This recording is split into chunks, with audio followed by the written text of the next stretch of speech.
Welcome to the fifth of 6 podcasts in the series, Helping Patients and Caregivers Take the Next Step in Care, Medication Management. In this podcast, Help with Medication Costs, CMS NSIC-V 2011E, Susie Butler and Carol Levine will provide information on programs and organizations that can help with the cost of prescription drugs. This podcast is produced as a partnership between CMS and the United Hospital Fund's Next Step in Care campaign.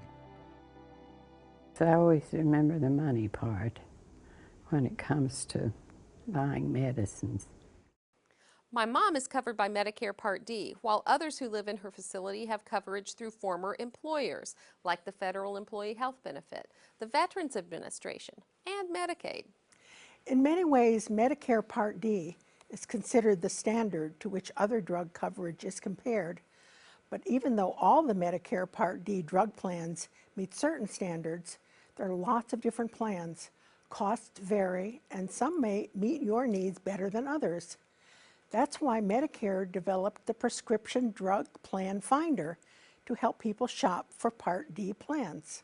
I always refer the patients to Medicare.gov, where they can input all of their prescription drugs and then compare the different plans and then pick an appropriate plan, based on their medication profile.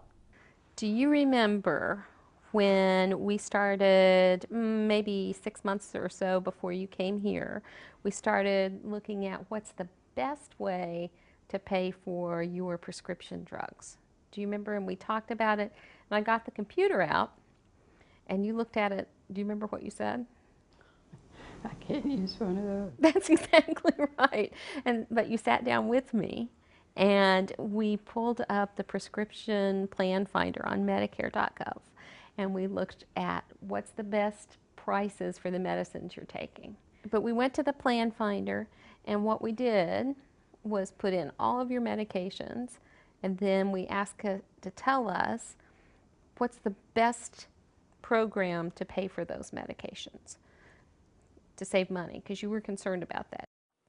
I think that year we stayed with the same drug plan, but some years we see a better deal and we take it. Every year in the fall, I take the list of the medicine Mom needs and see what's available. And if you don't have access to a computer, you can call 1-800-MEDICARE and do all the things you can do online.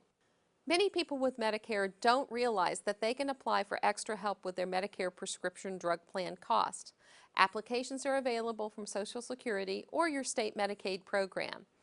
Even if you have been told that you no longer qualify, you should apply anyway, because you still may qualify for this help. The extra help is estimated to be worth about $4,000 per year. Medicaid and the Children's Health Insurance Program, or CHIP, are state and federal partnerships.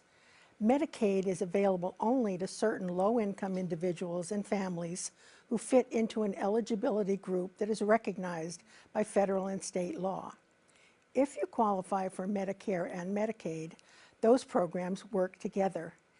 CHIP covers millions of low-income children who do not qualify for Medicaid. Sometimes states have other programs that help people who don't qualify for other drug coverage and have special needs. That's why it's important to talk to discharge planners and social workers about possible sources of drug coverage. DC has a great program for HIV patients. It's called the DC ADAP program, and if you qualify for that program, you get all of your HIV medications free of charge. If you would like help finding benefits the person you care for may be entitled to, visit www.benefits.gov or www.benefitscheckup.org. If you qualify for Medicare, you can also get in touch with your state health insurance counseling program. Whether you qualify for these programs or not, there are still ways to hold your costs down. Because I'm a geriatrics doctor, people tend to be on more medicines than most other populations. And often people do tell me they can't afford to take all the medicines they're taking. Often we can figure out a way through either mail order or by creating generics to cut down the costs so people don't have to do anything else. And often we can write to drug companies, and families can, and they'll offer for The more expensive medicines, they will offer a discount. You have to sometimes provide financial information.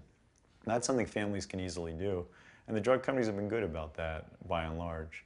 I tell the patients that I actually take generic drugs, and I wouldn't take something that's bad for me. Do you know?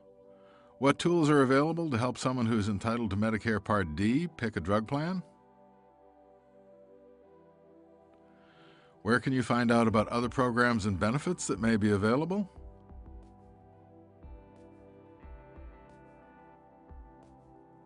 What are some cost-saving strategies that everyone can use?